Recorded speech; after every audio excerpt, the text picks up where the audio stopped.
Hey everyone, welcome to another installment into Black Mirrors TV. I am Xavier, your host today, and today we're going to be talking about Gunna. Now, Gunna is somebody that I believe is down with the occult because clearly all the symbolism and hand signs, along with some jewelry even, that I found while researching this guy led me to believe so. And we're going to get right into it. Right here we have the infamous red background, letting the other occult members know that I've put in the sacrifices, I've done my rituals, I've done everything to lead me up to this point. Now you guys can bring me in. This is another red background, and I wanted to specify on this because if you look at that chain right there, that's not just any type of charm on that necklace. That's a specific charm, and there are multiple artists that wear this charm, even a big time artist that RIP passed away a few years back, and I'm going to be showing you guys this here later in the video. I'm also going to be specifying what that means. Now, this is an ankh. The ankh has a cross shape but with a teardrop shaped loop in place of a vertical upper bar.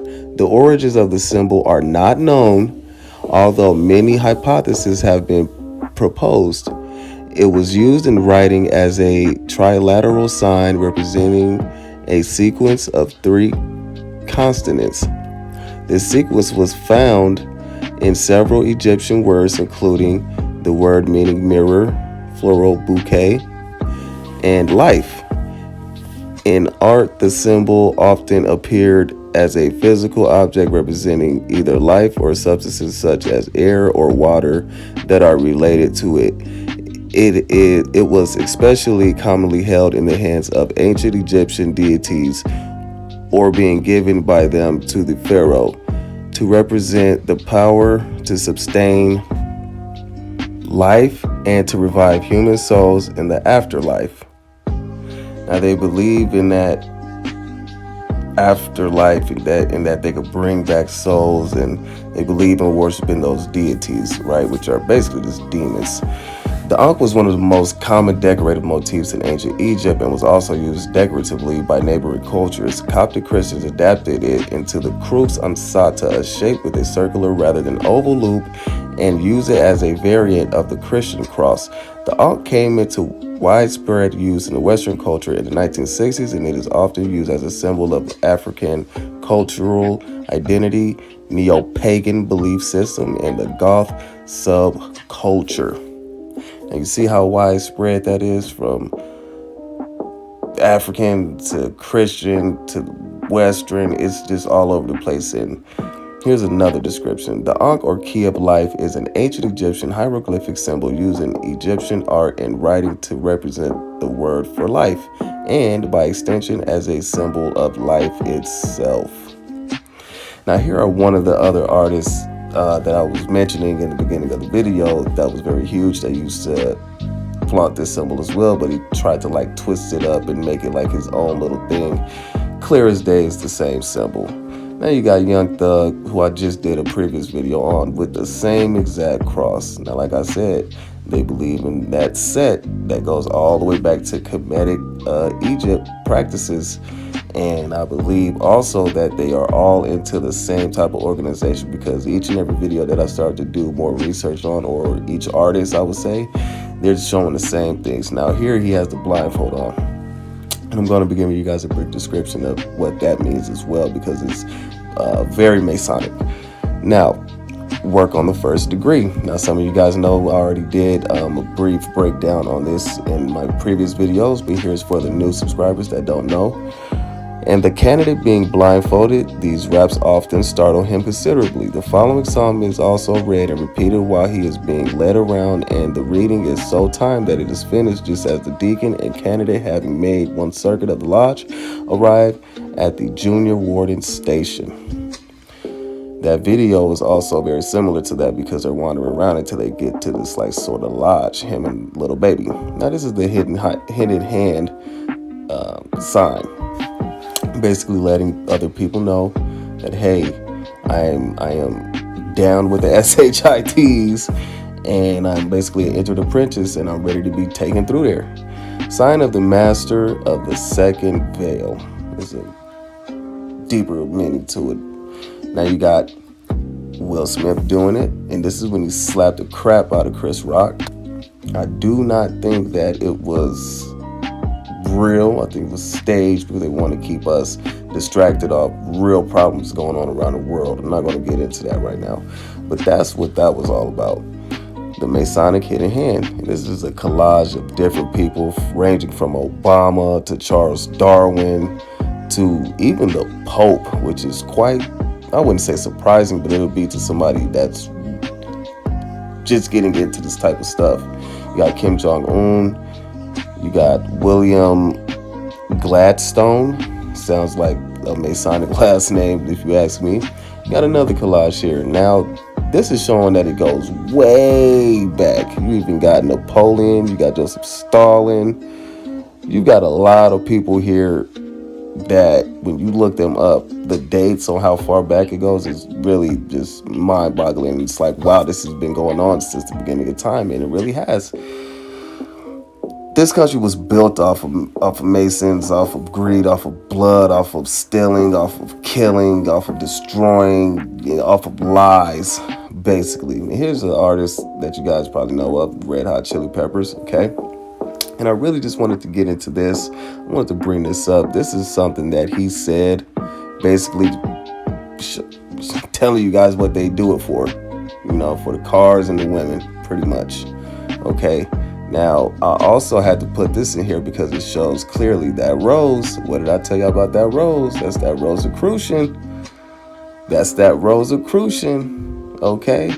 Be aware of the signs. And you also got that Masonic black or white checkerboard with the red drapes. That's what it looks like on the inside of a lodge. You see what I mean? And he has that cross on his finger. And we just showed you what they really, what they think about that cross. They really representing that life, sort of ancient Egyptian type of beliefs, with the Ankh. Okay, so when they're wearing those crosses, just know they really are representing the Ankh and not that Christian cross. Okay, be very aware of that, because when you see that, you have to start questioning, like, why are they all wearing the same jewelry? Why do I always see roses in these videos? Why? Now, I wanted to show you that beta sex getting programming is real. This is a brief description. Beta. This is the second Greek letter, and it represents the sexual models and sexual altars that the programmers are creating. The primitive part of the brain is involved in this type of programming. An early sexual abuse event will be used to anchor this programming. These sexual slaves will develop sexual abilities that are far beyond what the public is aware of, even possible. They also receive the worst kind of abuse far beyond most people's imagination can picture. Beta altars generally see themselves as cats. Really crazy. They want you to bring out that animalistic instinct. That's why you see a lot of that going on. Okay, now with that, I just want to show you the jewelry that he has with that pyramid and the eye in the middle. Metro Boomin has a piece that's very similar to that too, and you guys could look that up. You can see very similarities to that. I think he might have took the OMOH door as well. Just look at the outfit and then look what it says on it. He don't look too happy wearing that, right? This is where a lot of this stuff comes from, and I wanted to show you guys this man, Aleister Crowley. Okay, a lot of people in the industry follow this guy, and also Anton LaVey. Do your research on that. Look that up, because you got artists that have "Do As Thou Wilt" tatted on them, and it's really, really crazy, especially when you know what these guys were all about. Now, this is a brief description on Aleister Crowley.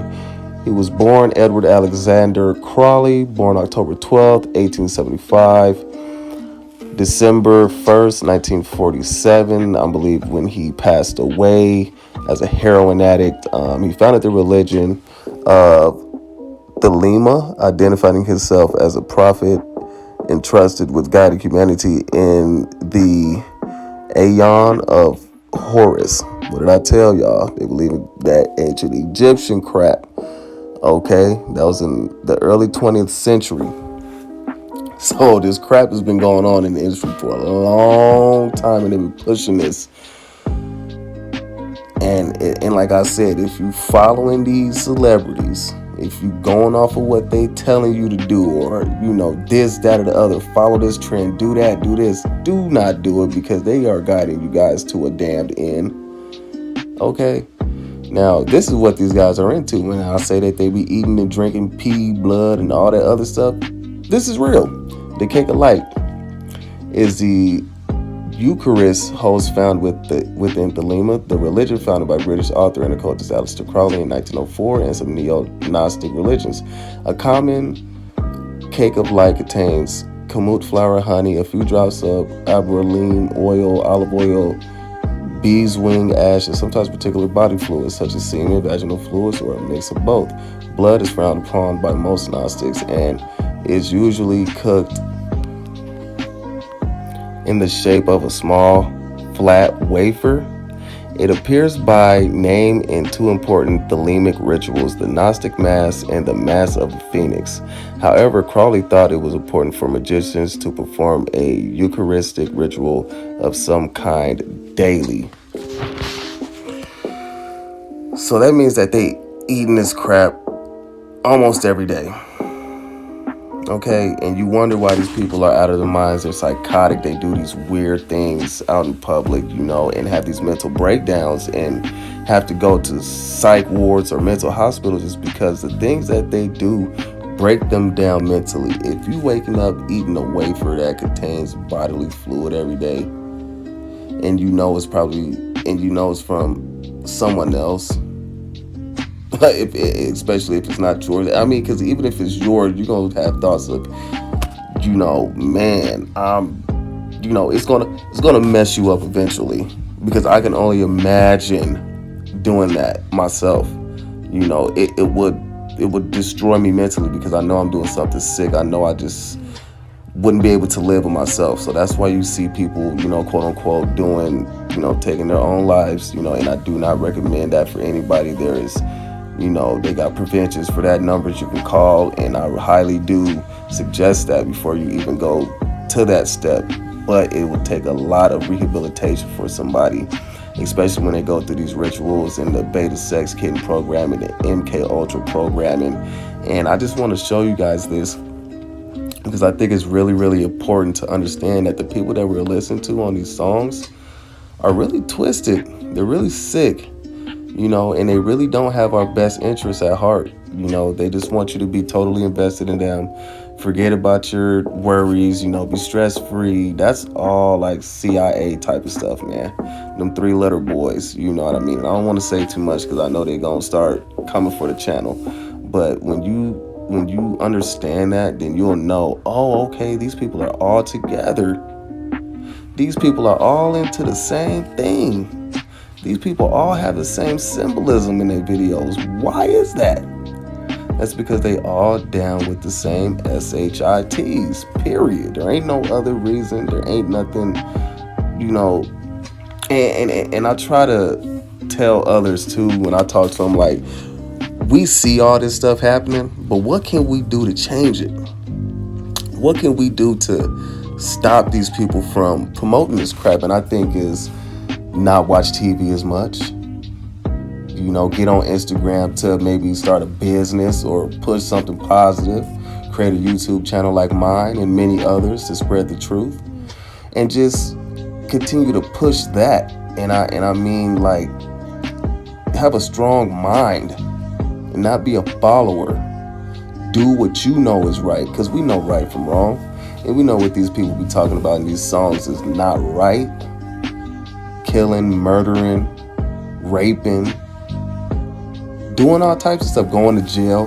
That's all a part of the program. They want you to do that because they not doing it. They rich. And if they do get caught up for doing something, it's like, okay, whatever. It's probably not even real. We don't see these people in prison. You see what I mean? We don't see these people locked up. They got phones in prison. So that lets you know that it's a whole bunch of BS going on. But that's going to conclude the video for today. Make sure you guys like, comment, share, and subscribe. Let me know who you want me to do a video on next. Y'all stay blessed. Y'all be safe. Peace.